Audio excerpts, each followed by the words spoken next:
สื่อหรือสาอยู่ในอาซีสาวลาวผูกพันไมตรีร่วมสามัคคีฮักหอโหมกันหากสาดหากประเทศเฮาหากเจ้าปกเกตเกษาโหมหักห่วมศาสนาแต่โบราณมาหักษาดินแดนบ่ให้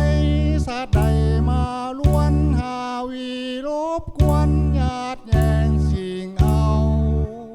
ไผคืนเขามาลุนวายสู่จนตัวตายตานทานศัตรูสวยเสดสู้เลือดเนื้อเสื้อเผาฟื้นฟูกูเอาบรรเทาทุกข์การ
สบายดีท่านผู้ชมรายการทีวีข่าวอยู่ในขณะนี้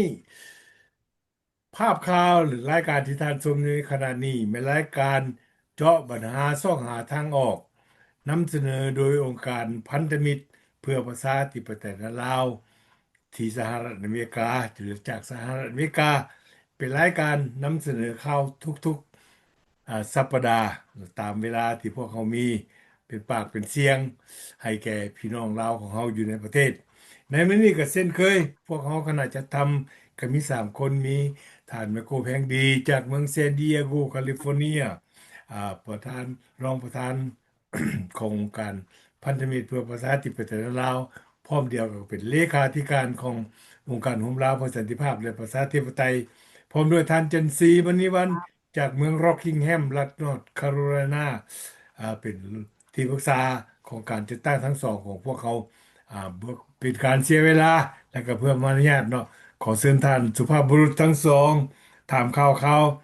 หามายังผู้ที่ตามรายการของพวกเขาในรายการในสัปดาห์นี้ขอเชิญ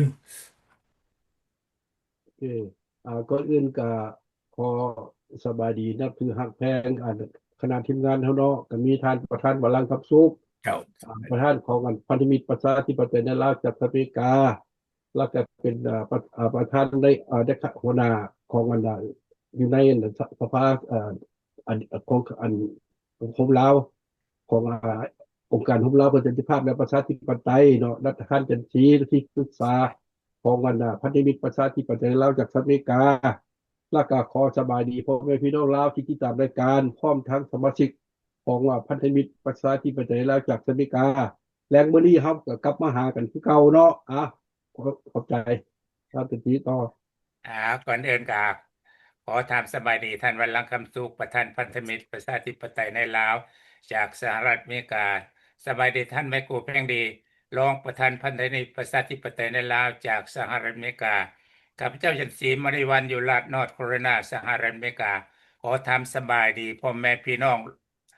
อยู่ในประเทศลาวและอยู่ทุกมุมโลกนี้ที่ติดตามรับฟังรายการของเจาะปัญหาซอกหาทางออกขององค์การพันธมิตรประชาธิปไตยในลาวจากสหรัฐอเมริกา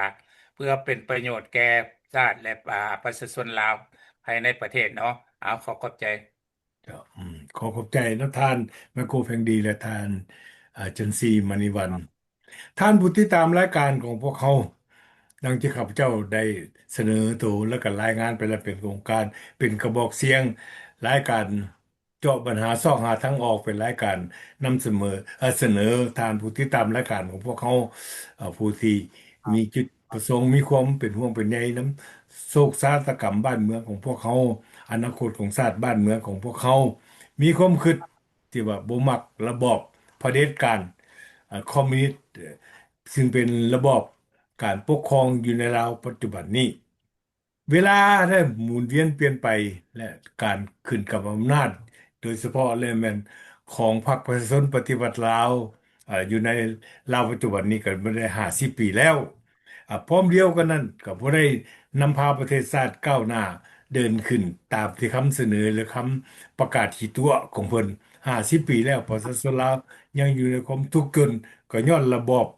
สังคมนิยมหรือระบอบคอมมิวนิสต์ที่เพิ่นนำมา บริหารประเทศชาติเพราะแต่ประเทศอันนั้นเว้าแต่อยู่ใน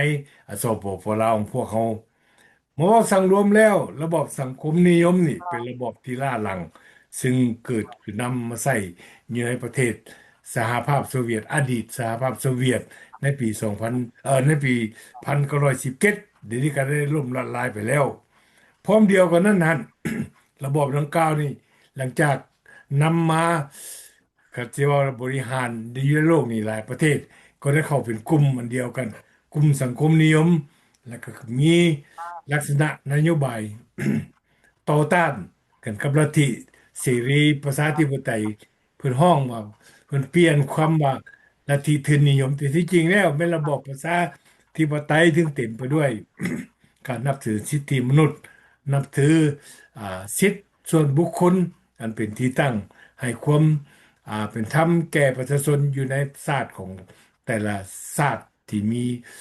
นโยบายปกครองแบบเสรีประชาธิปไตย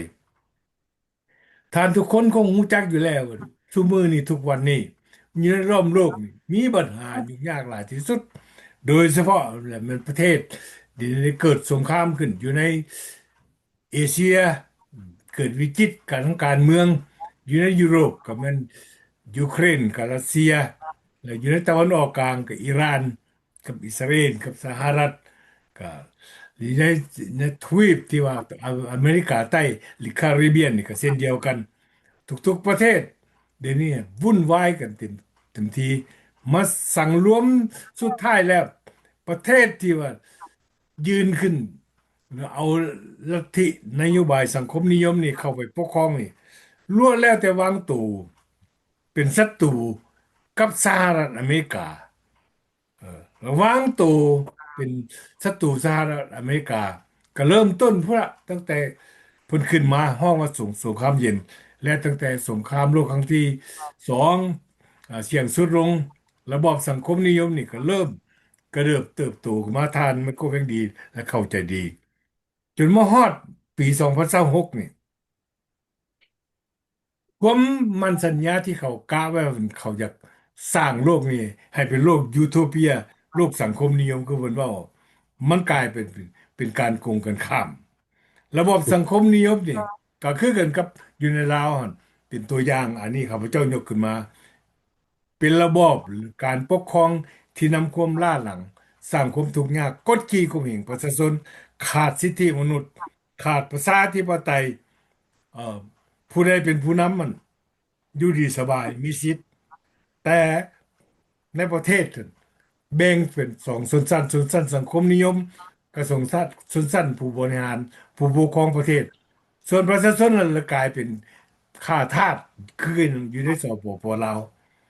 เมื่อฮอด2026นี่หลังจากมีการเปลี่ยนแปลงประธานาธิบดีคนใหม่ประธานาธิบดีของสหรัฐอเมริกานี่เขาบอกซะซึ่งเป็นว่าเป็นประเทศในลักษณะที่สื่อต้นเทียนนะแสงเทียนของความหวังแห่งประชาธิปไตยอยู่ในโลกนี้เฮาเบิ่งได้อยู่ใน Lady Liberty ที่เป็นกอดอนหนึ่งตั้งอยู่รัฐนิวยอร์กกันน่ะเพิ่นถืออันกระบองไฟประชาธิปไตยสัญญาให้โลกให้ประชาชนรู้จักว่าอเมริกาเนี่ยเป็นผู้ที่นำพาทางประชาธิปไตยส่องแสงสว่างจิตใจให้แก่ประชาชนประธานาธิบดีทรัมป์จึงมีนโยบายต้านแล้วคันสิว่าแล้วก็ต้านระบอบสังคมนิยมนี่ล่ะอย่างสุดขีดเมื่อเป็นจังซี่นี่ สังคมนิยมอะหลังจากสงครามโลกครั้งที่สองได้เสี่ยงสุดลงหันก็เป็นระบอบการปกครองที่ว่ายึดเอานะตัวเอาอ้างอิงว่าแต่จะนำความเจริญมาสู่ประชาชาติประชาคมในโลกนี่บ่สุดท้ายแล้วมันแบ่งโลกออกเป็นสองกำสองฝ่ายคือฝ่ายซ้ายฝ่ายขวาอเมริกา สหรัฐอเมริกาก็หลายคนและผู้นำของเพิ่นเริ่มมาก็อยากมีแต่สติอยากพยายามเจรจาแล้วส่องระบอบนี้สิอยู่นำกันได้บ่แต่สุดท้ายมามันไปแห้งที่สุดเลยมันจีน นำเอาระบบสังคมนิยมนี่พัฒนาตัวเองเนี่ยทั้งที่ว่าอาศัยการช่วยเหลือจากระบอบประชาธิปไตยเสรีนี่พัฒนาตัวเองจนเป็นมหาอำนาจบัดสุดท้ายมาแล้วมาบอกว่าต้องการที่ว่าที่ไล่อเมริกานี่ออกจากเป็นผู้นำหรือคันสิเว้ามหาอำนาจนัมเบอร์หนึ่งอยู่ในโลกเมื่อคอนฟลิกต์ดังกล่าวนี้ได้เกิดขึ้นแน่นอนและมันเป็นอำนาจสองอำนาจที่ต้องต่ำกันยากนักล่ะ ประธานาธิบดีโดนัลด์ทรัมป์บ่มีทางเลือกเพิ่นได้ไปกะเกณฑ์เอาประเทศต่างๆที่อยากจะปิ้นขึ้นมาแบบอยู่ในเสรีนี่จะหลุดพ้นออกจากระบอบสังคมนิยมนี่เพิ่นยินได้จัดตั้งคณะหนึ่งขึ้นมีหลายประเทศที่เข้าร่วมปัจจุบันนี้ได้ประกาศการจัดตั้งประเทศดังกล่าวนี้ขึ้นมีจำนวนกัน17ประเทศห้องว่า กลุ่มดังกล่าวนี่บ่แม่นคือกลุ่มนาโตได้บ่แม่นเปลี่ยนชื่อว่านาโตก็อยู่ของเพิ่นก็ยังอเมริกายังสนับสนุนอยู่แต่ว่ากลุ่มนี้ฮ้องว่า Shield of the American อเมริกา Shield การป้องกันกลุ่มป้องกันประเทศเสรีทั้งหลายเริ่มต้นนี่มีสหรัฐอเมริกามีประเทศโบลิเวียประเทศชิลีประเทศโคสตาริกาประเทศโดมินิกเรพับลิก ประเทศเอกวาดอร์ประเทศกุยานาประเทศฮอนดูรัสประเทศพานามาประเทศพารากวัยประเทศทรินาดาดและประเทศโทบังโกอันนี้อยู่ในทวีปของอเมริกาทั้งหมดพวกดังกล่าวนี้ได้เข้าในร่วมกองประชุมอยู่บนรัฐฟลอริดาเมืองโดโรและประกาศเป็นน้ำหนึ่งใจเดียวกันในวันที่7เดือนมีนาที่ผ่านมาเองที่ตั้ง ขบวนการต่อสู้คันสิเว้าขึ้นปกป้องเสรี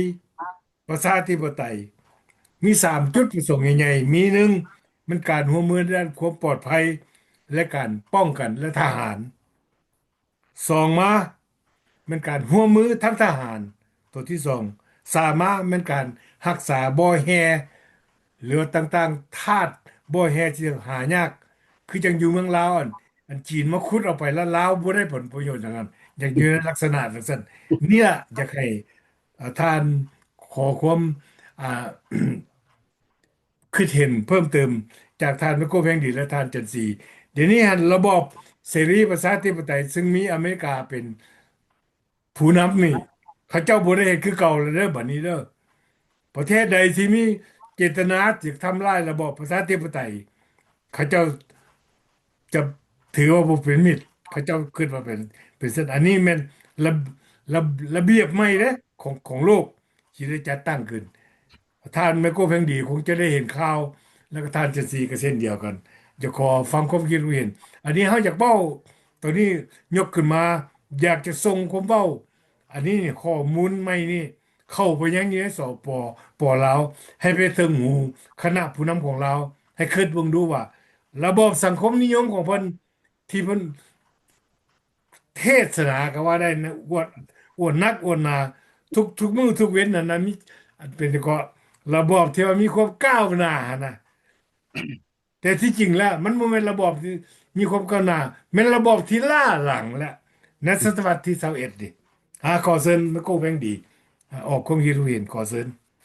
โอเคขอบใจท่านวรังค์เนาะเจ้าอ่าแรงมื้อนี้เฮาก็มาเว้ากันมาโอ้ลมกันอีกเนาะพ่อแม่พี่น้องเนาะเดี๋ยวนี้เฮามาเว้าเรื่องสภาพการของโลกซะ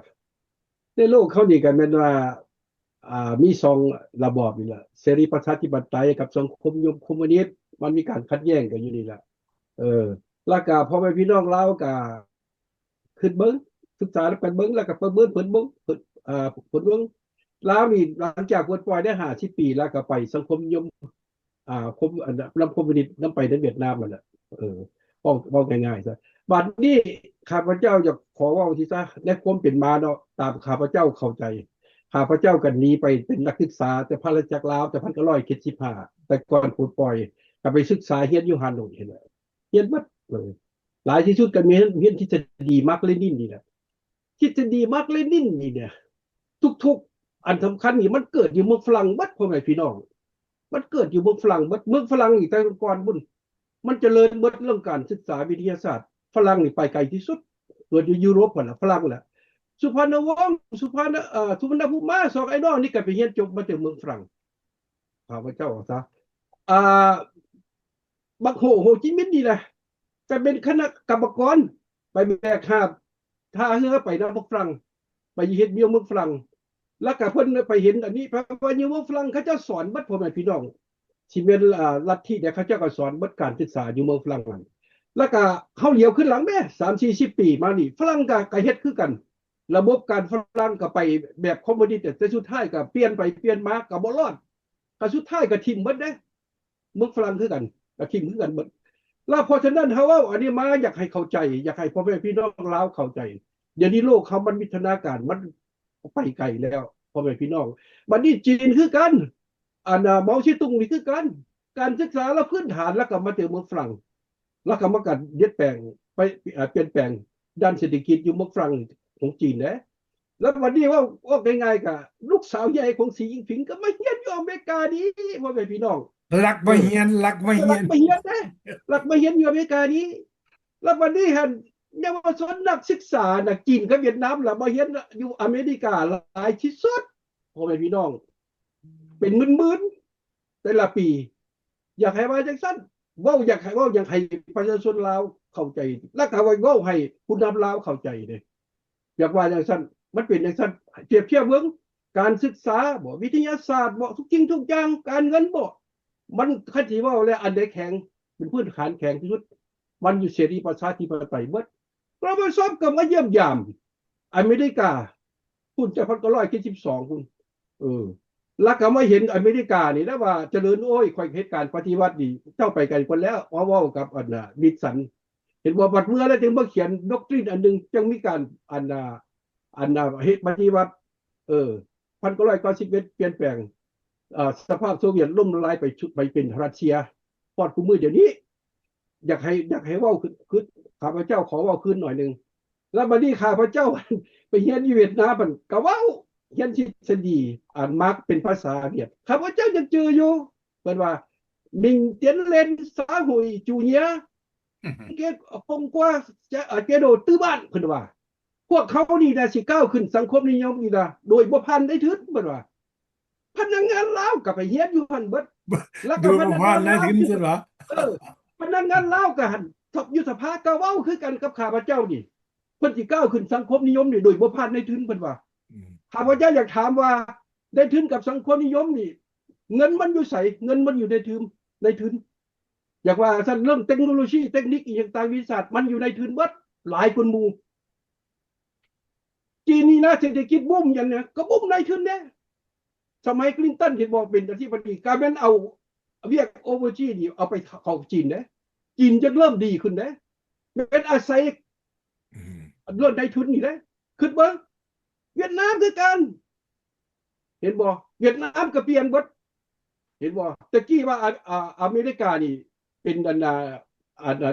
ผู้ลูกหลานเพื่อนเวียดนามเดี๋ยวนี้บ่ว้าวแล้วบ่ว้าวแล้วเดี๋ยวนี้ละเวียดนามเอาศัตรูมาเป็นมิตรเอาอเมริกานี่ศัตรูมาเป็นมิตรเห็นบ่เฮ็ดสร้างเศรษฐกิจนำกันผลประโยชน์ได้ให้แก่ประเทศชาติให้ประชาชนเวียดนามเนี่ยอย่างว่าอย่างนั้นบัดนี้ลาวนี่การนำลาวนี่ไปตะกี้ก็ไปในเวียดนามมาก็ไปน้ำจีนเป็นน้ำจีนน้ำมือหนึ่งละ50 ปี ได้ยังแหน่ไผกินหัวไผได้หน่อยได้หลายคนประโยชน์จีนเนี่ยได้หลายคนหมู่จีนเนี่ยได้หลายคนหมู่มาฮอดนี่บ่จะบ่คิดบ่จะมาจับมือบ่สร้างเศรษฐกิจร่วมมือกับอเมริกาย่านด้วยกะสิว่าแต่อเมริกานี่บ่ลุกลานลาวอยู่ตลอดเอาเบิ่งแม่เวียดนามกับเฮ็ดเขาก็เปลี่ยนคือกันเอาฝากหาผู้ประชาชนลาวฝากหาผู้นำลาวพอดีคิดเบิ่งเดี๋ยวนี้วิทยาศาสตร์ก้าวหน้าแล้วค่าบ่มีการเปลี่ยนแปลงนี่เป็นก็อยู่แบบเก่าโฮจิมินห์นี่เราไปเป็นท่าเรือกับก่อนแบกหาบอยู่เมืองฝรั่งว่าเวลานั้นแม่นแท้มันมีการขาดทาสรายนายทุนกินหัวเบิดแม่นแต่ก่อนพุ่นแม่นเดี๋ยวนี้บ่แล้วไผสิกินหัวไผมัน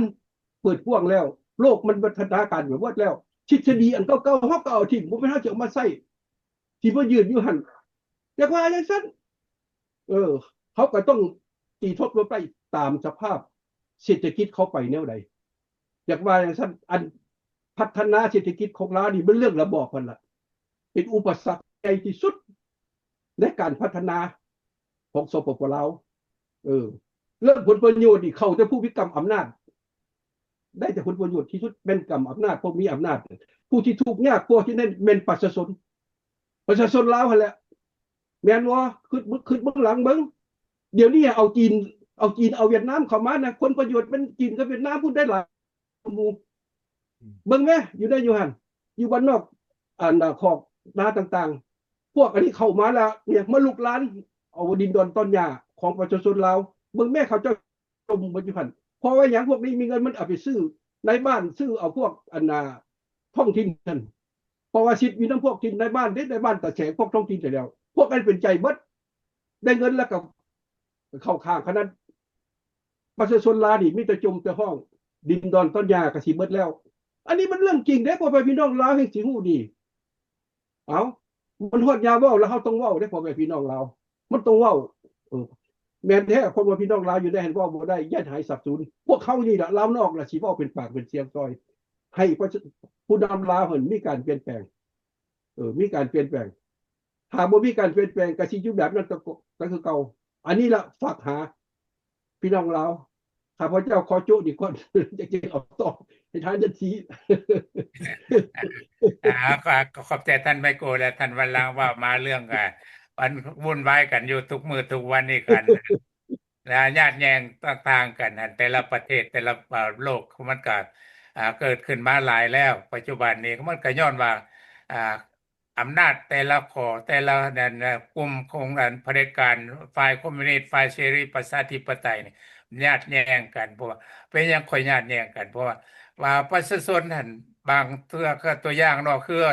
พวกเขาก็ได้เบิ่งปัจจุบันนี้คืออิหร่านปัจจุบันนี้ประชาชนอิหร่านเนี่ยก็บ่มักผู้นำอิหร่านคือกันเพราะว่าใช้สิทธิ์ใช้อำนาจข่มเหงอ่าประชาชนภายในประเทศตนเองบ่แม่นว่า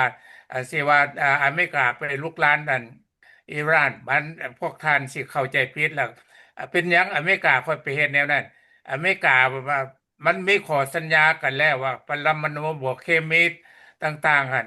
บ่ให้อิหร่านนั่นมีสิทธิ์เฮ็ดแต่ว่าเพิ่นก็ยังดื้อดึงแล้วก็ผู้นำเพิ่นนั่นต้องเฮ็ดเพราะว่าป้องกันประเทศเพิ่นบ่ได้ไปคุกคามประเทศใดแต่ผลสุดท้ายมาถามว่าเพิ่นเฮ็ดได้ขึ้นมา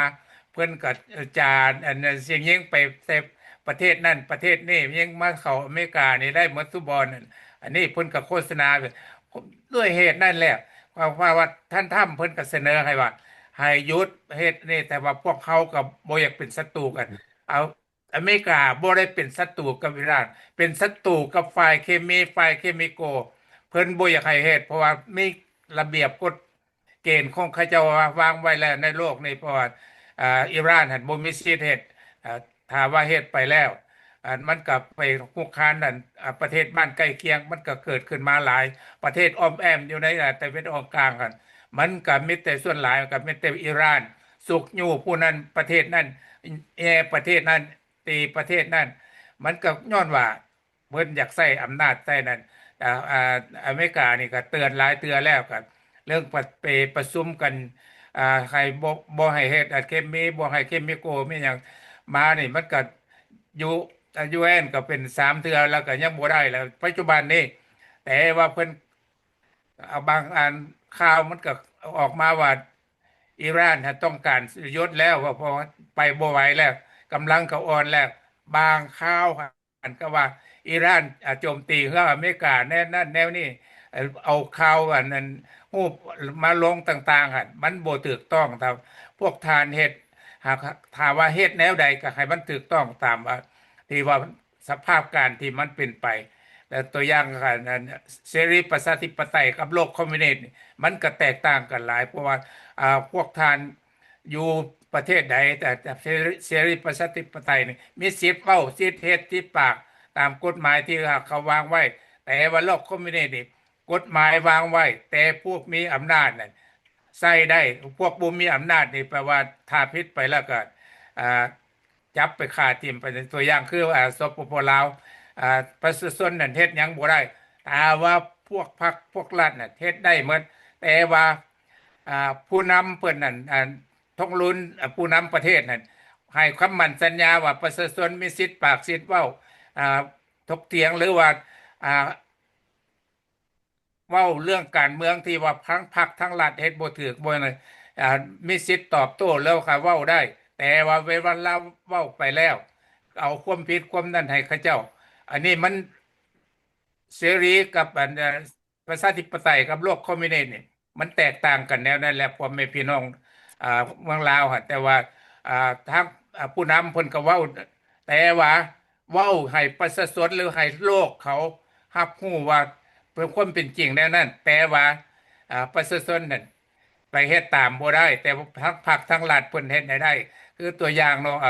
เอาสัมปทานที่ดินที่ดอนต่างๆกันอยู่สปปลาวเขตใต้นายทุนเขาให้เงินมาแล้วแต่ว่าต้องผ่านเจ้าแขวงเจ้าเมืองลงไปถ้าบ่ผ่านนั่นกับพวกนายทุนนั่นก็ไปจ่ายให้บ่ได้แต่ว่าต้องให้คนที่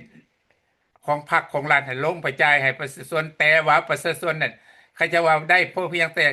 10% เหลือนั่นเป็นคณะพรรครัฐเอาไปกินหมดประชาชนก็ห้องโหอยู่ทุกมื้อนี่แล้วพวกทานถ้าว่าอันนี้ก็อยากสร้างหาทงลุนคันเว้าแล้วให้เฮ็ดได้เด้อสำหรับประชาชนจังสิเชื่อถือถ้าว่าเฮ็ดบ่ได้แล้วก็ปาอำนาจสิทธิ์อำนาจนั่นให้ประชาชนลาวหั่นปกครองประเทศชาติเอง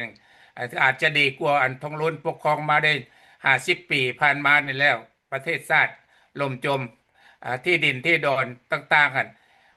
รายได้ต่างๆหั่นการปลูกฝังต่างๆหั่นปานนั้นวัดโฆษณาวัดออกจากเมืองลาวแต่ว่าการปลูกฝังต่างๆมันคนเจ๊กคนนั้นมาปลูกแล้วก็ส่งไปเจ๊กอันนี้เพิ่นก็ว่าเศรษฐกิจลาวขึ้นสูงแล้วเดี๋ยวนี้บ่ต้องห่วงหยังแต่ประชาชนลาวหั่นที่พวกท่านเคยเห็นบ่ประชาชนลาวห้องโหอยู่แต่ละเขตละเขตน่ะที่ดินที่ดอนหรือว่าปลูกกล้วยปลูกอ้อยปลูกหยังมันสำปะหลังเป็นต่างๆหั่นใส่แต่เคมีหมดมากับประชาชนนั่นได้รับผลกระทบจากอันนั้นยาที่ว่าฆ่าแมงไหม้บ่ฆ่านั่นมันก็เป็นจำนวนหลายแล้วอ่าพี่น้องลาวอะไรลูกๆหลานๆลาวที่เฮ็ดหัวเฮ็ดสวนนั่นเขาเจ้าก็ฮ้องมาโดนแล้ว แต่ว่าพรรคทั้งรัฐบ่มีการแก้ไขหยังมีแต่บีบให้ต่างชาติเขามาลงทุนอยู่ในหั่นผมเห็นประชาชนลาวตนเองเนาะเอาขอขอบใจเดี๋ยวขอขอบใจน้ำทานจันซีนะอันที่กับทานและโคเพียงดีข้าพเจ้านี่อยาก เสริมตัวนี้เนาะท่านไมโครแพงดีเพราะว่าท่านเองมีประสบการณ์ที่ว่าเลยได้ศึกษาได้ค้นคว้าสมควรเติบเกี่ยวกับลัทธิสังคมนิยมนี่โอ้ที่ว่าท่านไมโครแพงดีเว่าเพิ่นจะก้าวขึ้นสังคมนิยเดิมนขึ้นสู่สังคมนิยมนี่นะเป็นพันได้ถึง โดยบ่ผ่านนายทุนแต่ว่าในฮอดมือนี้เนาะปีนี้เนาะสภาพการตัวจริงแล้วของโลกนี่เฮามาเบิ่งมึงดูเพิ่นบ่ผ่านนายทุนจังได เอออันนี้กับพ่อแม่พี่น้องเราก็สมควรเด้ที่ต้องได้คิดให้ลึกคือกันให้เข้าใจให้เบิ่งน้ำกันแล้วก็อีกตัวที่สองว่าไงนะท่านจะสีว่าเรื่องเงินเพิ่นไล่ว่ารายได้เข้า GDP การขยายตัวของเศรษฐกิจลาวนี่เพิ่มเติมขึ้นอย่างน่าอัศจรรย์นะตามข่าวเพิ่นออกมาแม่นซั่นตัวบ่ท่านอันจันสีถูกต้องเอเพราะว่าอ ก้าวกระโดดแล้วอืมก้าวกระโดดแล้วแต่ข้าพเจ้าเบิ่งนี่แม่นแท้เด้คือการปลูกเสือกล้วยปลูกมันสำปะหลังบ่มีต่างๆหลังจากเก็บกู้แล้วมันก็ต้องตีเป็นราคาแล้วเนาะอืมเนี่ยพอปลูกเงี้ยดีเดียลาวเด้เออแต่เจ้าของมันไม่นายทุนจีนนายทุนต่างประเทศแต่มันสับปะหลังหรือมันต้นหรือไม่อย่างก็ตามผลิตภัณฑ์ที่เก็บเกี่ยวได้มันคนขึ้นเสแล้วแล่นขึ้นประเทศจีนขายอยู่ในประเทศจีน อันประชาชนลาวอันดินแดนลาวอันที่ยกให้นายทุนต่างดาวอันมาปลูกมาฝังอันแล้วบ่ได้ค่าตอบแทนอย่างหมดค่าตอบแทนได้แต่ได้เป็นเพียงแต่ลูกจ้างเขาก็รายได้น้อยๆพร้อมกันนั้นก็มีผลสะท้อนทางด้านอันเคมีคอลมีอย่างใดกับเศรษฐกิจสุขภาพก็บ่ก็ถูกรบกวน อันนี้แหละแม่นคำเว้านี่พี่น้องประชาชนลาวก็เข้าใจอยู่บ่ฮู้จักอยู่บ่ป่านนั้นเพิ่นรายได้หั่นมันรายได้ของต่างประเทศไปไล่รายได้ของต่างประเทศมารวมใส่รายได้ตัวเองเอาแต่ตัวเลขแม่นตัวบ่ทันมันก็แม่งดีข้าพเจ้านี่อันนั้นคิดผิดบ่อันเนี่ยฮะ อันนี้รายการเจาะปัญหาซอกหาทางออกนี่ยกปัญหานี่แหละขึ้นมาเว่านู่นก่อนพิจารณากันมึงดูพี่น้องประชาชนลาวในประเทศอืมว่าพวกเขานี่เว่าผิดบ่อันนี้มันเป็นสิ่งที่ว่าท่านนก็เพ่งดีและท่านจันทรีเสนอมาข้าพเจ้าจะกลับขึ้นไปอีกต้นต่อของรัก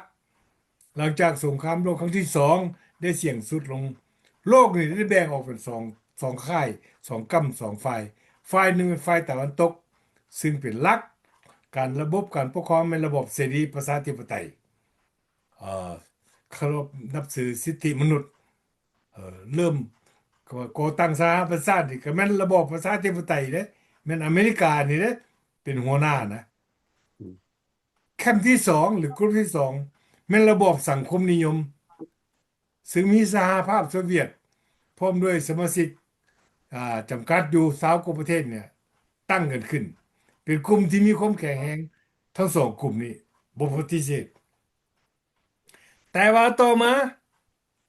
กลุ่มสังคมนิยมนี่บ่ได้ลดละเรื่องการแพร่ขยาย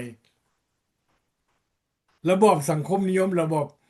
ปกครองแบบมาร์กซิสเลนินิสอุดมการณ์ของมาร์กซิสเลนินิสเป็นระบอบสังคมนิยมนี่บุญยอมลดละจึงได้ทำการแพร่ขยายออกไปทั่วโลกไปบนใดมันก็เว้ายากคันเว้ายากละกับหมายความว่าขยายบ่ได้คือจึงไม่ค้นขึ้นจึงขึ้น ไปยั่วยงประเทศต่างๆที่ยังมีความอ่อนแออยู่ให้ว่าให้พระเจ้าเข้าเป็นกลุ่มประเทศเป็นกลางซะกลุ่มเป็นกลางซะจื่อได้บ่ท่านมันก็เพียงดีท่านจังซี่นะฮะพวกกลุ่มเป็นกลางนี่กับประเทศทุกข์ยากอยู่แล้วคิดว่าคำมันนโยบายเป็นกลางนี่บ่เข้าข้างฝ่ายแดนสิบ่ได้ถือลูกหลานคมคิดเด้อืมแต่ท้ายสุดมาแม่นคอมมิวนิสต์อยู่เบื้องหลังทั้งหมดข้าพเจ้าเว้านี่ก่อนอื่นนี่บ่อยากให้ข้าพเจ้าบ่มีเจตนา อยากจะไปว่าแต่ต้องให้กลุ่มที่นั้นมีความเชื่อมั่นว่านโยบายเป็นกลางนี่ เป็นนโยบายอันดีเลิศในโลกนี่ก็นี่อยู่ในลาวเด้อในสังคมของเราพวกเขาข้าพเจ้าบ่มีเจตนาอยากจะเว้าซื่อทำลายชื่อเสียงการเชื่อถือของพวกท่าน แต่ว่ามาฮอดมื้อนี้ปัจจุบันนี้ประเทศเป็นกลางนี่ได้หมดไปแล้วเนื่องจากหยังถ้าบ่หมดไปก็เป็นคอมมิวนิสต์เข้าลูกหลานเอาก็ในสปปลาวนั่นเองข้าพเจ้ายกตัวอย่างได้เสียเปรียบให้ฝ่ายซ้ายในลักษณะที่ว่าสิเฮ็ดหยังก็บ่ได้อเมริกาเข้าไปก็คือท่านมันก็เพ่งดีว่าเมื่อกี้นี่แหละเพิ่นสั่งสอนให้ประชาชนว่าอเมริกาลูกหลานลาวอยู่ไสอเมริกาลูกหลานลาวอยู่ไสอเมริกาไปขนแก้เอาทรัพย์ในดินสินน้ำมาอเมริกาหั่นนะเฮาต้องขึ้นนำกันเด้แม่ตัวท่านมันก็เพ่งดี นี่แหละ ข้าพเจ้าอยากซอยอันตัวนี้จุดตัวนี้ที่ทานเว่าข้าพเจ้าอยากเสริมให้ประชาชนลาวหั่นลูกลาวหลานลาวที่เกิดรุ่นหลัง1975นี่ให้เข้าใจพรรคประชาชนปฏิวัติลาวนี่ซึ่งขึ้นกับอำนาจหั่นนะได้ตะกี้หั่นตั้งฐานอยู่สองแขวงภาคเหนือของลาวแขวงสำเหนือและแขวงฟงสะลีว่าลาวเป็นกลางซะพอสิจัดตั้งรัฐบาลผสมแม่นบ่ อืมตั้งรัฐบาลผสมมันเนื่องจากว่าลาวเป็นกลางรัฐบาลลาวผสมมันฝ่ายคอมมิวนิสต์ท่านฝ่ายซ้ายอั่นก็พรรคประชาชนปฏิวัติลาวเนี่ยได้อนุญาตแล้วให้คอมมิวนิสต์เวียดมินซึ่งถือนโยบายคอมมิวนิสต์มาร์กซิสเลนินิสต์ใส่ดินแดนลาวเกอาวุธลงไปเวียดนามภาคใต้เปิดสงครามสนามรบขึ้นเวียดนามภาคใต้เพื่อจะยึดครองเอาเวียดนามภาคใต้ให้เป็นประเทศคอมมิวนิสต์เดียวกันท้ายสุดมันแล้วก็ได้ผลสำเร็จย้อนการช่วยเหลือการใช้ดินแดนลาวเป็นทางผ่านขนแก่อาวุธเข้าเวียดนามภาคใต้เดี๋ยวนี้เป็นประเทศเดียวกันห้องว่าสาธารณรัฐประชาธิปไตยเวียดนามนโยบายการปกครองยังคงมีอยู่แต่ว่าถือเอา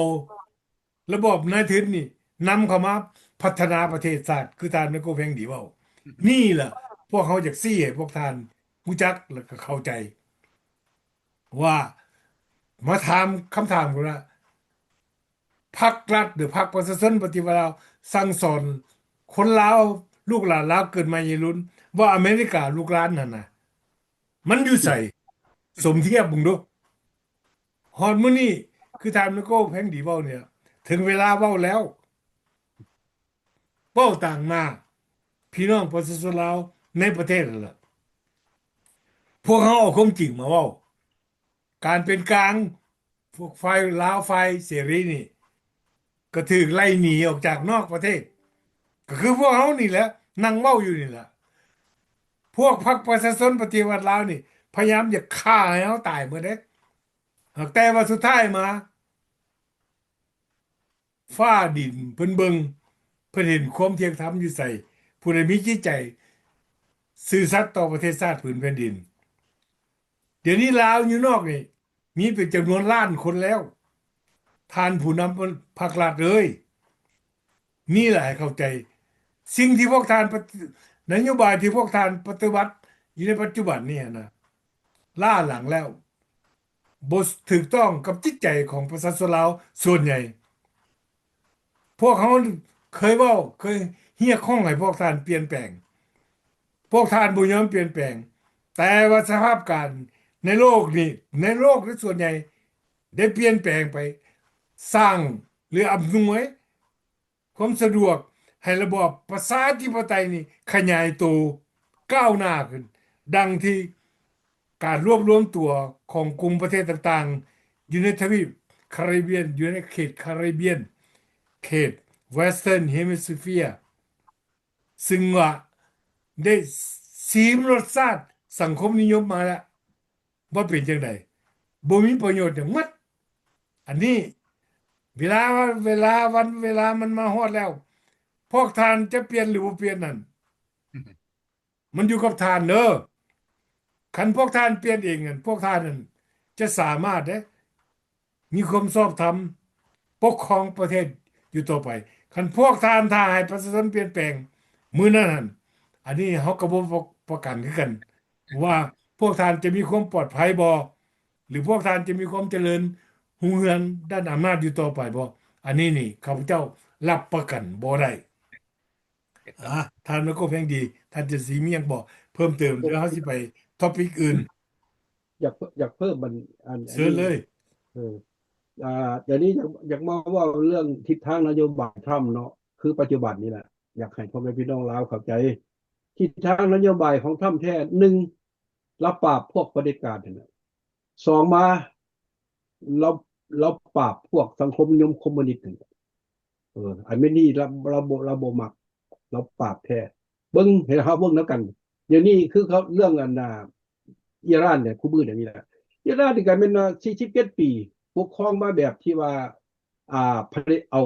อำนาจเรื่องศาสนาเข่งครัด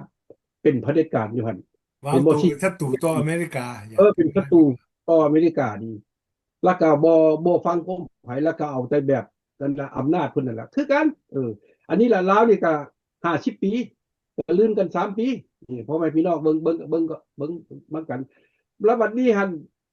พวกใดที่มาอยู่ต่างประเทศคนอันนั้นอิหร่านนี่นะเขาเจ้าแม่นเห็นดีอยากให้เปลี่ยนเบิดเพราะว่าเขาเจ้ามาเห็นโลกเจริญแล้วเขาพัฒนากันไปไหนมันอันนั้นมันอันเก่าอันล้าหลังแล้วแล้วก็มีคนในอยู่ในอันนั้นน่ะอิหร่านนั่นก็มักคือกันแล้วก็มีจำนวนหนึงที่บ่มักพวกเก่าแก่พวก minority จำนวนน้อยพวกเรือมันก็เก่าคือเก่าอยู่นี่แหละยังสู้ดันกันอยู่เรื่องสังคมอิหร่านกันยุ่งยากสมควรเด้พ่อแม่พี่น้องแล้วก็เริ่มเขาเจ้าเฮ็ดอันนั้นประท้วงก็เป็นอย่างเรื่องเศรษฐกิจพ่อแม่พี่น้องก็เรื่องเศรษฐกิจต้นต่อให้มันเศรษฐกิจดีบ่มีปัญหาเขาเจ้าก็บ่มีการประท้วงเห็นบ่ลามมาจนฮอดมื้อนี้อันง่ายๆพ่อแม่พี่น้องอันนี้ล่ะอยากให้เข้าใจสองมาคือกันคืออันเวเนซุเอลานี่คือกันล่ะเวเนซุเอลานี่มันก็ล่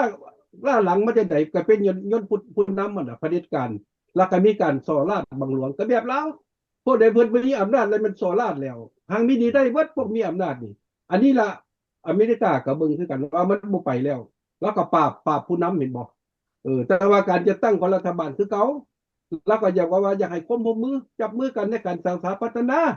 มันก็ดีพ่อแม่พี่น้องสร้างสรรค์พัฒนาไปนำกัน ทุกคนก็มีผลประโยชน์ได้เบิดมันก็ดีเห็นบ่เราก็บ่ได้ล้มระบอบการเมืองหยังเบิดเด้แต่ว่าต้องมาเฮ็ดจับมือไปร่วมมือกันในการสร้างสรรค์พัฒนาให้ประชาชนเวเนซุเอลามีอยู่มีกินเศรษฐกิจดีเห็นบ่ต่อมากับคูบากับเวเนซุเอลามันก็คล้ายคือกันทุกข์ยากคือกันเบิดย้อนกับเผด็จการอันนี้จะสังคมคอมมิวนิสต์กับการเมืองกับลาวกับคูบาก็อันเดียวกันมันบ่ไปทุกข์ยากประชาชนเศรษฐกิจตกเดี๋ยวนี้มีแต่ว่าทั้งโดนัลด์ทรัมป์นี่เราเอาระบีบด้านเศรษฐกิจซื่อๆคูบาก็สิไปบ่รอดเลยเดี๋ยวนี้พ่อแม่พี่น้องฟังข่าวเห็นบ่สุดท้ายก็เป็นอย่างเศรษฐกิจสุดท้ายก็จะสิได้ฟังกันมันก็สิไปแบบเวเนซุเอลาล่ะคูบาเนี่ยตามข้าพเจ้าเข้าใจเด้ออย่างว่าจังซั่นเดี๋ยวนี้อยากหาผู้ที่ว่ากำอำนาจมีอำนาจนะคิดเบิ่งอันนี้เฮาได้ผลประโยชน์นำกันทุกคนได้ผลประโยชน์นำกันประชาชนได้อยู่ดีกินดีอนาคตแจ่มใสก็เฮ็ดอันนั้นบ่เป็นพี่น้องอย่างว่าจังซั่นล่ะเขาสิไปสนอย่างอันนั้นทฤษฎีเก่าๆมันผ่านมาหลายร้อยปีแล้วเขาเขียนว่าจังได๋พุ่นถ้าเอามาใช้เดี๋ยวนี้บ่ได้คือทฤษฎีมาร์กเลนินเนี่ยมันกลายยุคทันสมัยแล้วเอามาใช้บ่ได้มันบ่เหมาะสม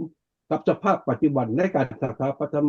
ยพัฒนาปัจจุบันนี้พ่อแม่พี่น้องทุกสิ่งทุกอย่างมันมีการเปลี่ยนแปลงในแบบก้าวหน้าต้องยอมรับอยากให้ผู้นำมันล่ะยอมรับเข้าใจคือกันต้องดัดแปลงเปลี่ยนแปลงเนี่ยเดี๋ยวมันสิก้าวหน้าที่ไปข้าพเจ้าว่าอุปสรรคของเราที่ว่ามันบ่พัฒนาในเศรษฐกิจก็ย้อนระบอบนั่นแหละมันอยู่หั่นอำนาจอยู่ในพรรคระดับผู้เดียวประชาชนเห็นอย่างบ่ได้เขาว่าเขาอย่างน้อยนึงติสมหน่อยนึงว่าบ่เข้าในกันปากเขาได้เห็นบ่จริงมันก็เป็นอย่างนั้นพ่อแม่พี่น้องประชาชนลาวนี่แม่นว่าบ่ได้ผู้ใดก็ย้านคือกันเบิดแต่ว่าเท่านั้นเพราะว่าเกิดมาก็เป็นลูกเป็นหลานพวกเกิดมาเยรุ่นหลังจากเสียชีวิตมานี่เกิดมาเห็นระบอบนั้นก็อยู่แบบนั้นแล้วก็ย้านอยู่ซั่น มันเป็นอย่างนั้นพ่อแม่พี่น้องอันนี้แหละพวกเขาจึงว่าถึงว่าเอาข้าพเจ้าเขาจงเท่านี้ก่อนจังสีเอานี่มีหยังบ่ จะประกอบอ่าส่วนบ่ก็อยากขอเพิ่มหน่อยหนึ่งเนอกกับเรื่องโลกปัจจุบันนี้แล้วมันก็วุ่นวายกันอยู่โมแมนว่าบางคนก็ว่าอเมริกาไปยุ่งน้ำประเทศนั่นประเทศนี้อยู่อ้อมแอมหมูนี่ก็วุ่นไปมันพวกทานเข้าใจผิดคนว่าอเมริกาเจ้าลงไปเฮ็ดนั่นมันก็ย้อนว่าประเทศเจ้ามีความยุ่งยากหรือว่ามีความขัดแย้งกันต่างๆกันแต่ว่าอันหรือว่าเอาตัวอย่างขึ้นเวเนซุเอลานี่ก็ เอายึดเอาบ่อน้ำมันของอันสหรัฐอเมริกาแล้วก็ตรงพวกสแกมเมอร์พวกอย่างอันกองโจรกองหยังเข้ามาในอเมริกานี่ไปจนอเมริกานี่ถือว่าความผิดของผู้นำเวเนซุเอลาแล้วก็คือพวกคิวบาพวกนั้นก็คือกันเนี่ยอันนี้มันก็ย้อนสร้างปัญหาให้อเมริกาเพราะว่าเพิ่นอยู่ใกล้อเมริกานี่แล้วสร้างปัญหาอเมริกาเอาล้อคอมมิวนิสต์มา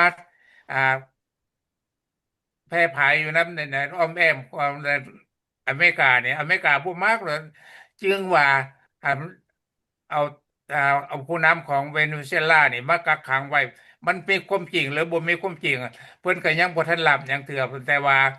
ขึ้นศาลน่ะสุดที่มานี่เพิ่นสิรับหรือบ่รับอเมริกาก็มีหลักฐานเพียงพอแล้วแต่ว่าสิเอาความผิดเพิ่นนั่นแต่เพิ่นบ่รับก็เอามาให้เพิ่นเบิ่งแล้วมันก็อเมริกาไป จับผู้นำต่างๆหันมาบ่รอดเพราะว่ามีความจริงออกมาอเมริกาจึงมาคอยลงมือเฮ็ดบ่แม่นว่าอเมริกาบ่มีหลักฐานบ่มีหยังแล้วเขาเจ้าจะไปเฮ็ดเอาอันนี้มันเป็นไปบ่ได้พ่อแม่พี่น้องเรื่องคนก็ว่าโจมตีอเมริกาไปลุกลามประเทศอยากสร้างอำนาจสร้างนั้นแต่คันความจริงแล้วอเมริกาเป็นมหาอำนาจถ้าว่าประเทศใด มีการคัดกรองแล้วก็มีความบ่ถูกต้องกันสัดคัดส่วนแนวใดอ่าเขาจะเป็นมหาอำนาจเขาจะก็ต้องเบิ่งรอบโลกว่าคนอยู่ในนี่การช่วยเหลือต่างๆกันอเมริกานี่เป็นผู้ช่วยเหลือเกือบหมดทุกประเทศถ้าว่าพวกทานบ่เชื่อแล้วก็ลองติดตามเบิ่งว่าตัวอย่างคือประเทศลาวนี่อเมริกาไปช่วยหลายปานใดแล้วปัจจุบันนี้ช่วยกู้ระเบิดพวกกันถ้าว่าอเมริกาไปทิ่มระเบิดผู้เดียว รัสเซียบวกพวกเวียดนามพวกนั้นก็คือบอกเขาจะมาเก็บกู้ระเบิดคืออันประเทศลาวอ่ะทีมให้ที่อเมริกามันลูกหลานลาวความจริงอเมริกาไปต่อต้านแก้วพูนบ่แม่นว่าต่อต้านลาวคันอเมริกาทิ่มระเบิดใส่หัวลาวมันตายหมดแล้วแนวลาวบ่มีฮอดปัจจุบันนี้ว่าแม่พี่น้องลูกหลานอันข้าพเจ้าคันอยู่ในสภาพการนั้นเห็นมาหมดตัวสิ่งทุกอย่างแล้วกันตัวหลอกลวงของคอมมิวนิสต์ลาวเนี่ยมันก็เป็นแนวนั่นแหละถามว่าพวกทานเปรียบเทียบเบิ่งว่าโลกปัจจุบันนี่ผู้นำสลาดและประเทศชาติบ้านเมืองคือตัวอย่างเลยอ่าอยู่ฮ่องกงบ่อยู่ไสอยู่สิงคโปร์เขาเจะก็มา เป็นอันเอกราชมาบ่พอเท่าใดเขาเจ้าก็ผู้นำที่ดีเขาเจ้าปรับปรุงประเทศชาติบ้านเมืองเขาเจ้ามีอยู่มีกินประเทศชาติบ้านเมืองประชาชนนั่นร่ำรวยเกือบหมดทุกคนอันนี้ถ้าว่าลาวหั่นคันผู้นำที่ดีทรัพยากรของชาติอยู่ลาวหั่นมันมหาศาลแล้วถ้าว่าเอาไปขายมาแล้วมาสร้างสาพัฒนาประเทศชาติบ้านเมือง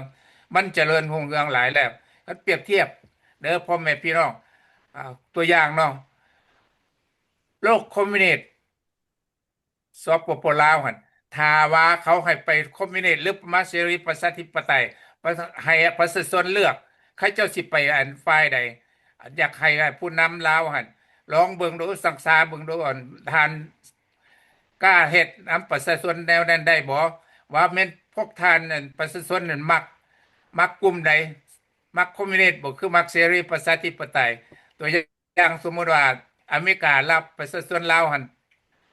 2 ล้านเนี่ยโลกคอมมิวนิสต์ลูกเขาจะรับไปเขาสิไปทางใดนะอันนี้อยากให้ผู้นำลาวหั่นลองสั่งสาเบิ่งประชาชนพวกทานเบิ่งดูว่าเขาจะมักแนวใดโลกปัจจุบันนี้มันทันสมัยแล้วไผเว้าหยังอยู่ไสเขาเจ้าฮู้แล้ว แต่ให้ซุมมาตัวประชาชนต่อไปอีกเด้อผู้นำลาวอันนี้ขอฝากขอฟังเอาขอขอบใจขอบใจน้ำทานจัดสีเนาะมื้อนี้เฮายกกับปัญหาขึ้นมาล้มกันอุลมอย่างมื้อนี้เนี่ยเฮากลมปัญหาไปในโลกนี้ซึ่งมันเกิดขึ้นมันการขัดแย้งของระหว่างระบอบเสรีประชาธิปไตยระบบเสรีกับระบบสังคมนิยมมีในประเทศต่างๆเขาบอกเมื่อกี้นี่ท่านไม่ก็เพียงดีท่านจะสีบอกเรื่องเกี่ยวกับประเทศอิหร่านแล้วก็ประเทศอื่นๆอีก แต่ก่อนจะเรื่องหนึ่งข้าพเจ้าอยากลงเลิกเรียนหน่อยนึงอีกมันเกี่ยวกับเรื่องระบบสังคมนิยมเผด็จการเนี่ยที่นำไปบริหารประเทศหลายอยู่ในทวีปของอยู่ในคาริบเบียนอยู่นะในของเขตใกล้ๆอเมริกานี่ห้องว่าประเทศคิวบานี่นะ อือฮึอันนี้ก็เป็นลักษณะแนวเดียวกันแปะกันกงกันปั๊บกับการบริหารประเทศการระบบปกครองของประเทศอยู่ในสปปลาวปัจจุบันนี้ระบบสังคมนิยมเผด็จการพรรคเดียวคือกันข้าพเจ้าสิเว้าเนาะขออนุญาตเนาะท่านไม่ก็ไม่ดีท่านจังซี่เขาข้าพเจ้าสิเว้าหน่อยหนึงและซอยกันเรื่องประเทศคิวบานี่นะคิวบาเป็นประเทศเกาะใหญ่เด้ อันนั้นบ่มีพรมแดนทั้งดินเนี่ยติดต่อกับประเทศใดเป็นประเทศที่ห้อมล้อมไปด้วยทะเลประชาชนนั่นปี2024นี่26นี่มีอยู่9ล้าน7แสนกว่าคนแต่ปี2022อันประชาชนมีอยู่11ล้าน8แสนคนอ้าวมันยังมันแตกต่างกันประเทศอื่นคือจังว่าเวลาผ่านไปเท่าใดประชาชนเพิ่มขึ้น ประเทศนี้ประชาชนลดน้อยถอยลงเอามาฟังเหตุผลการลดน้อยถอยลงของประชาชนนั้นเนื่องจากอย่างเริ่มแต่ปี2021ท่านนะเป็นต้นมาประชาชนคิวบานได้ลบหนีลักหนีออกนอกประเทศขี่เหือออกจากประเทศนั้นมาสหรัฐอเมริกามาอยู่อเมริกาแล้วก็ประเทศอื่นๆเนี่ยที่อยู่ใกล้ๆกันนั่นแหละ มาอยู่ฟลอริดาเออจำนวน1,200,000คนคนหนีออกจากนอกประเทศ1,200,000คนท่านผู้ที่ตามรายการนะเอ้ย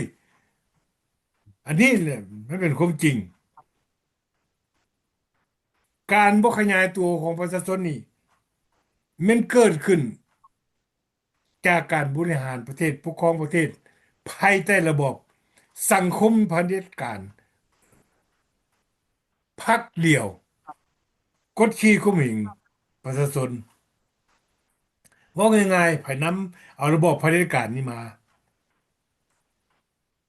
ในปี1959เดือนมกราฟิเดลคาสโตรนี่นะภายใต้เด้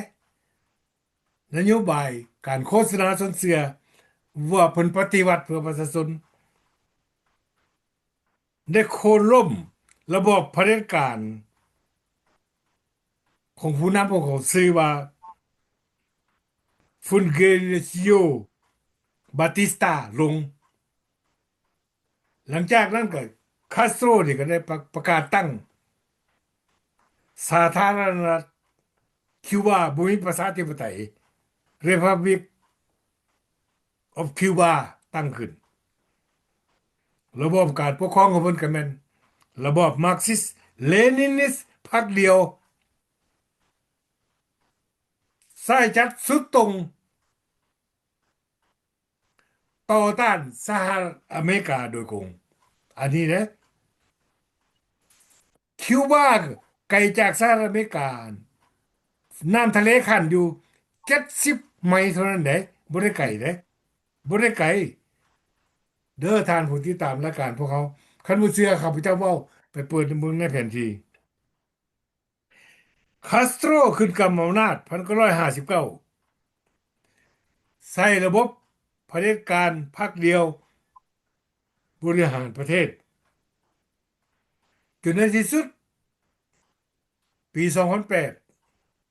และถ่ายทอดอำนาจเผด็จการการบริหารประเทศให้น้องชายบัดนี้สืบทอดให้น้องชายชื่อราอูลคาสโตร2008หา2021ผู้เกี่ยวจึงเปลี่ยนลาออกจากตำแหน่งเพราะเฒ่าแก่เด้เฮ็ดบ่ได้ให้ผู้นำผู้ใหม่ซึ่งมีนโยบายใส่จัดสุดตรงคือกันท่านมิเกลไดอาสคอร์เนลจนฮอดปัจจุบันนี้67 ปีภายใต้การปกครองระบอบสังคมนิยมพรรคเดียวคิดว่ามีหยังใดก้าวหน้าหรือถอยหลังบ่มีหยังบัดควบก้าวหน้ามีแต่ถอยหลังฮอดวันนี้ประชาชนคิวบาเผชิญนั่นกับความทุกข์ยากอึดอยากเศรษฐกิจบ่มีการพันขยายหรือก้าวหน้าหยังมัดคาสโตรขึ้นทวีตนั่นคือ อืมอันนี้ก็เป็นภาครัฐรับผิดชอบหมดเรียนฟรีกินข้าวฟรีเมียงทุกสิ่งทุกอย่างเข้าฟรีหมด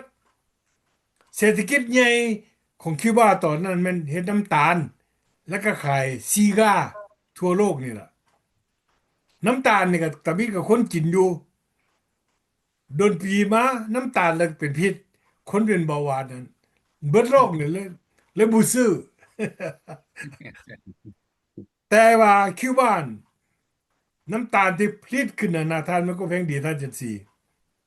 มันบ่ได้ขายเด้มันเอาไปแลกเอาอาวุธ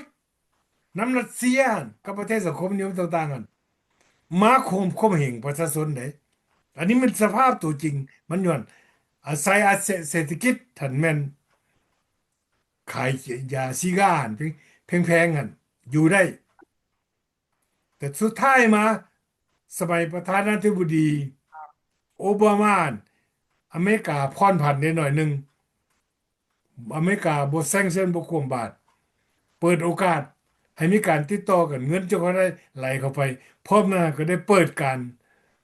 ท่องเที่ยวคนในโลกนี่ก็เลยหลั่งไหลเข้าไปก็คิดว่าก็อยู่ดีได้หน่อยหนึงอืมเศรษฐกิจดีขึ้นหน่อยหนึงแต่เดี๋ยวนี้บ่เป็นจังซั่นแล้วหลังจากประธานาธิบดีทรัมป์คืนมาถึงรอบสองนี่มีการคว่ำบาตรคืนอีกเศรษฐกิจต่างๆได้ลดน้อยถอยลงการท่องเที่ยวในคิวบาได้หยุดชะงักลงเนื่องจากว่าคิวบาบ่มีปัญญาเอาน้ำมันใส่เครื่องบินของแก่คนไปท่องเที่ยวนั่นบ่มีเพราะว่าเวเนซุเอลาถูกตัดขาดไปแล้วท่อน้ำเรื่องของคิวบาซึ่งอาศัยน้ำมันฟรีจากเวเนซุเอลาถูกตัดลง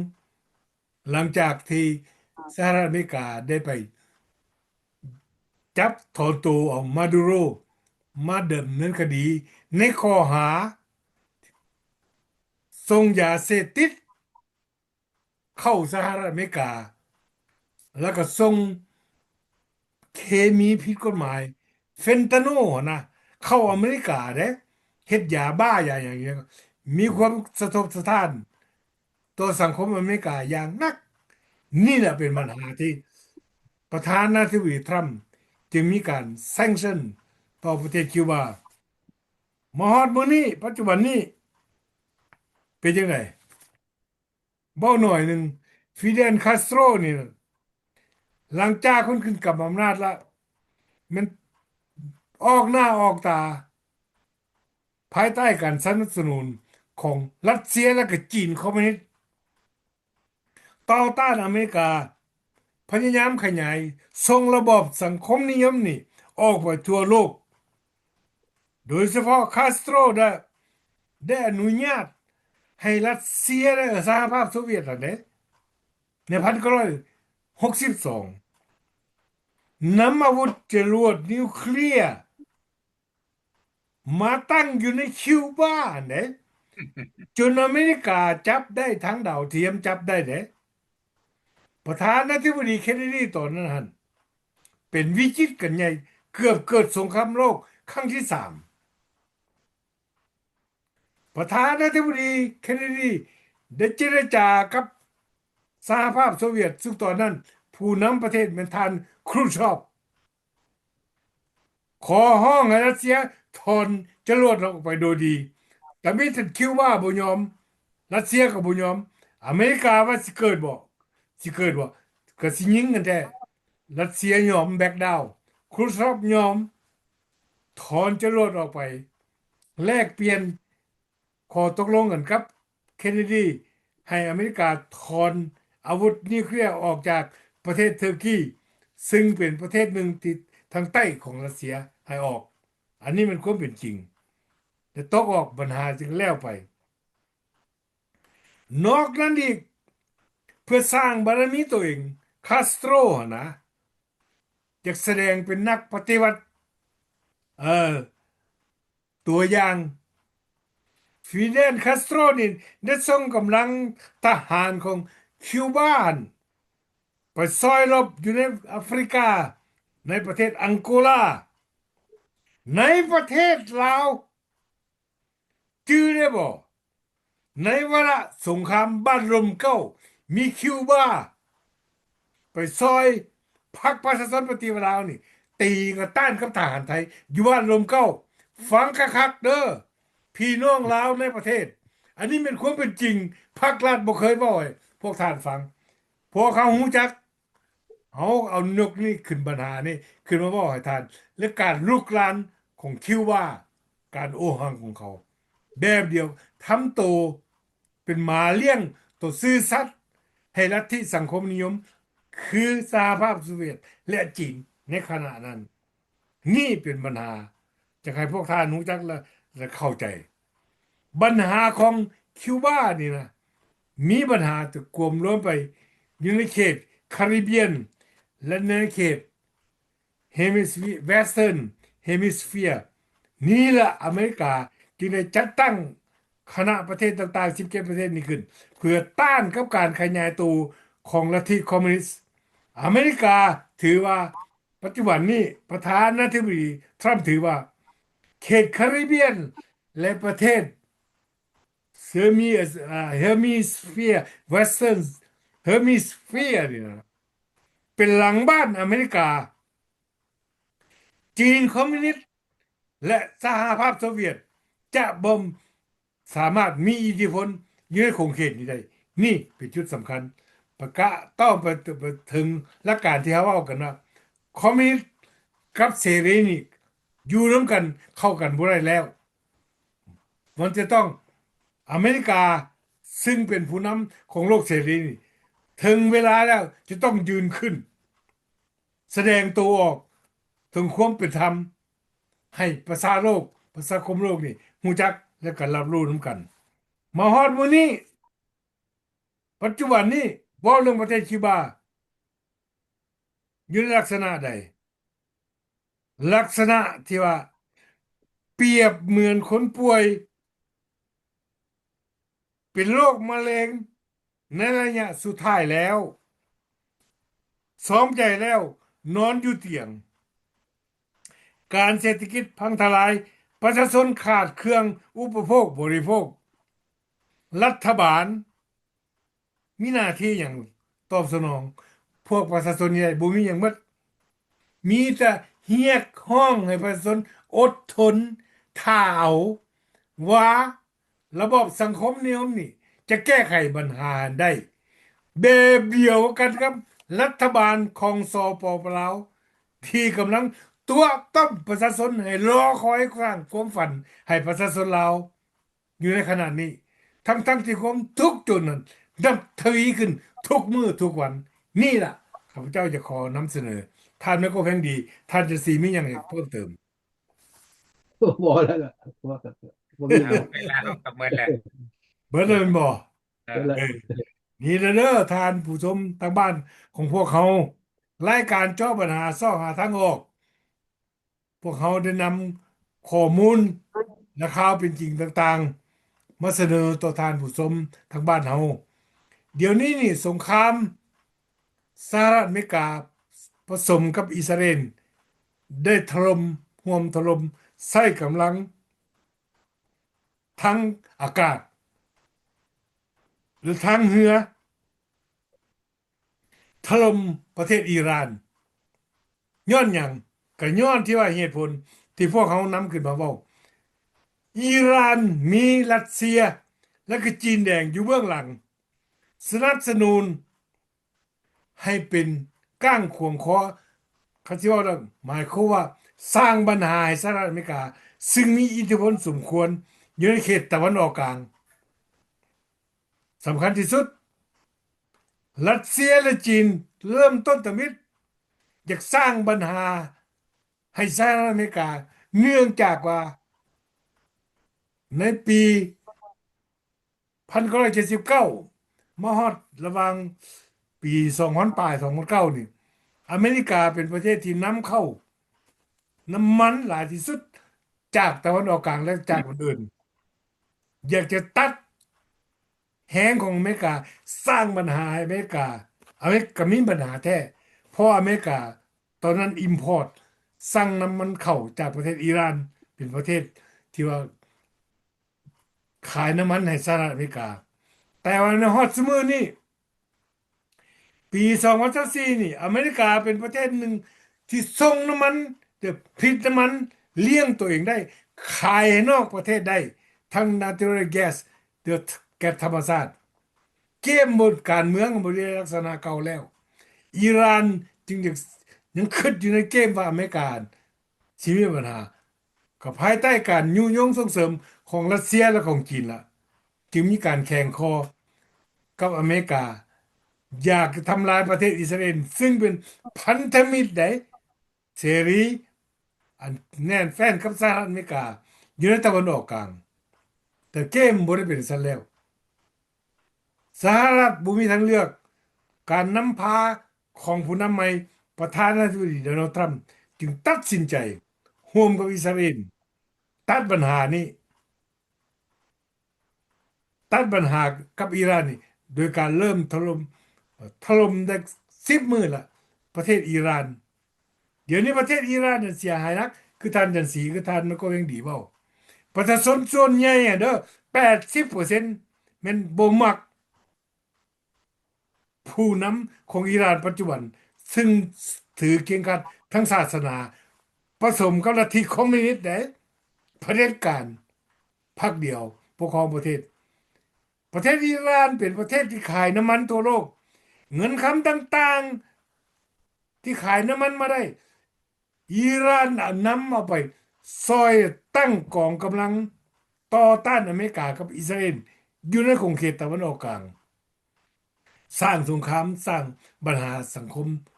เศรษฐกิจขึ้นทุกบอนอิหร่านเป็นผู้อยู่เบื้องหลังของกลุ่มต่อสู้ฮามาสและฮิซบอลลาห์ซึ่งเป็นกองกำลังนิยมถือศาสนาและกับเผด็จการเช่นเดียวกันนี่แหละเป็นจุดของสำคัญที่สหรัฐอเมริกาตัดสินสำคัญเด้บ่แม่นเรื่องน้อยเรื่องการถล่มอิหร่านนี่เดี๋ยวนี้นี่กำลังทหารของอิหร่านนั่นผู้นำของเขาเผด็จการของเขาถูกสังหารไปแล้วฟังคักๆเด้อบ่แม่น55คนเด้80กว่าคนแล้วอิสราเอลและสหรัฐอเมริกาถล่ม2เทื่อตะมิดแม่นสังหารอายะตอลาห์คาเมนีมือต่อมาเพิ่นยังมาประชุมกันอยู่บ่อนเดียวอยู่ก้องถ้ำมันอีกเลิกลงไปอีกเขามาประชุมอีกสุดท้ายนี่ตาย55คนนี่อยากให้รู้จักและเข้าใจภาพต่างๆพี่น้องลาวที่ติดตามรายการพวกเขาอยู่ของเราจากข้างบ้านประเทศที่3ว่าอิหร่านนั้นได้ทำลายอเมริกายับเยินนั่นอันนั้นเป็นภาพขี่ตัวเด้อขี่ตัวอันนั้นโฆษณาสนเสือเพราะว่าประเทศที่3มันมีเดียโซเชียลมีเดียถูกซื้อจ้างเด็ดขาดจากจีนคอมมิวนิสต์ไปเรียบร้อยแล้วภาพทุกอย่างลบต่างๆเขาพยายามสร้างขึ้นให้อเมริกาเพื่อยังไงใส่ความนิยมอยู่ในโลกนี้ให้ลดน้อยถอยลงจากบทสนับสนุนอเมริกาแต่กงกันข้ามสหรัฐอเมริกาภายใต้การน ของประธานาธิบดีโดนัลด์ทรัมป์ถูกคนนิยมชมชอบจากโลกนิยมชมชอบไปในทั่วโลกเพิ่มทวีขึ้นแม้นแท้มีปัญหาขึ้นการปกครองอยู่ในสหรัฐอเมริกาบ่นิยมโดนัลด์ทรัมป์แต่ว่ามันเป็นระบอบเสรีประชาธิปไตยประชาชนในชาติมีสิทธิ์มีเสียงเว้าต่อต้านประนามประธานาธิบดีผู้นำของประเทศอเมริกาได้ในนามเป็นประชาชนอเมริกัน ประเทศคอมมิวนิสต์เผด็จการทั้งหลายเฮ็ดได้บ่ตัวอย่างอยู่ในสปปลาวเท่านั้นละข้าพเจ้าอยากฝากความคิด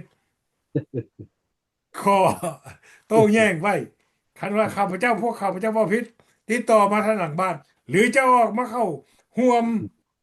เวทีรายการพวกเฮาถ่ายทอดสดนี่เอาในทางโทรทัศน์มีได้ขอเสื้อเสือเด้อถ้าผู้ใดมีเหตุผลอันแท้จริงพวกเขาจะปฏิบัติพวกเขาจะตอบสนอง มื้อนี้เวลาของรายการพวกเขารายการเจาะปัญหาซอกหาทางออก